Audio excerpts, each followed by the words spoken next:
Mesdames et Messieurs, chers compatriotes, le 13 octobre de chaque année, la communauté internationale célèbre la Journée internationale de la prévention des catastrophes. Cette journée, qui est observée depuis 32 ans, a pour objectif de promouvoir une culture mondiale de sensibilisation aux risques permanents qui menacent l'humanité.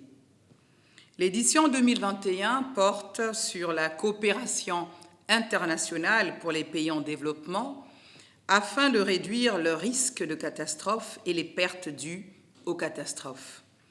Cette édition marque le lancement de la nouvelle campagne Sendai 7 pour promouvoir chacun des 7 objectifs du cadre de Sendai 2015-2030 pour la réduction des risques de catastrophes adopté à Sendai, au Japon, en mars 2015.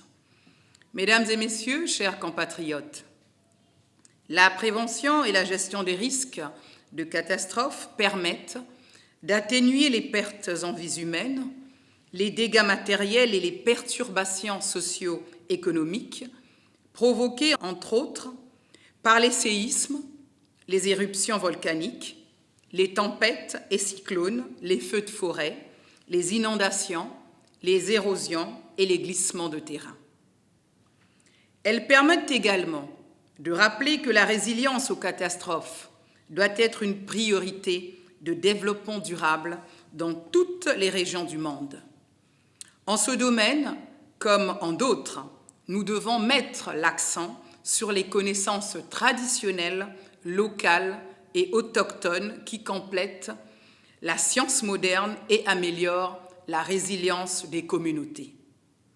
L'identification et la prise en compte des spécificités de l'habitat et des savoir-faire existants constituent en effet les bases pour mettre en œuvre une amélioration des modes de construction et le renforcement des compétences en vue d'une réduction de la vulnérabilité à long terme des communautés locales.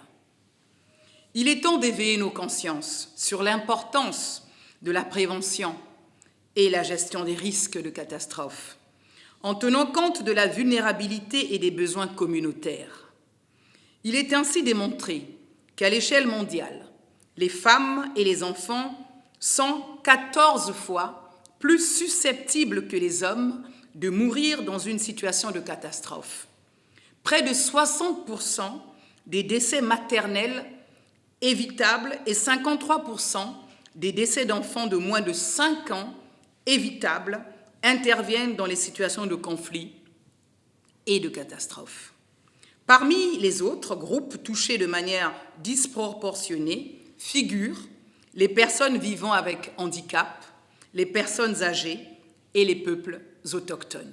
Mesdames et Messieurs, chers compatriotes, le gouvernement de la République du Congo préconise que soit élaboré au niveau national un cadre institutionnel multisectoriel fort, accompagné de certains mécanismes de veille, comme nous venons de le faire avec l'adoption de la stratégie nationale de gestion des risques de catastrophes pour une véritable résilience des communautés.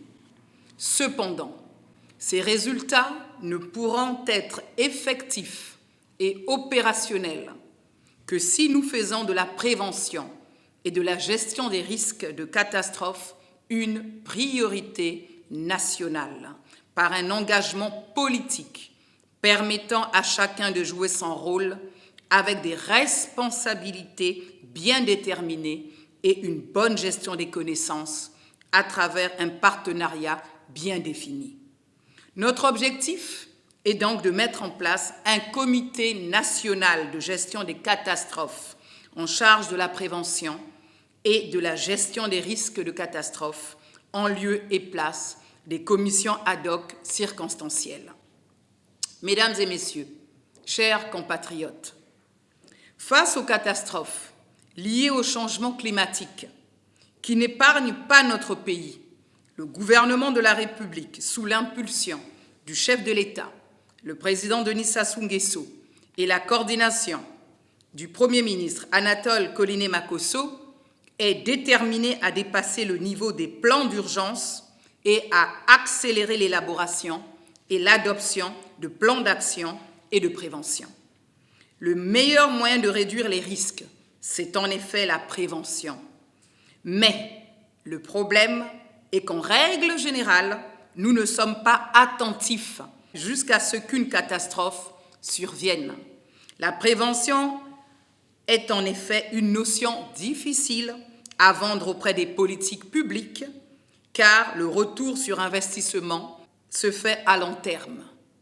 Pourtant, tout démontre que lorsque les initiatives de prévention sont correctement mises en œuvre, les coûts associés à la réparation des dégâts humains et matériels sont infiniment moindres.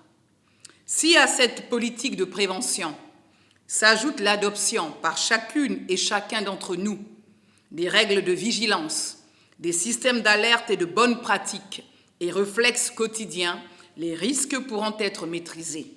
Car si les catastrophes naturelles sont, hélas, parfois inévitables, notre responsabilité est d'en atténuer les impacts et d'en gérer au mieux les conséquences. Je vous remercie.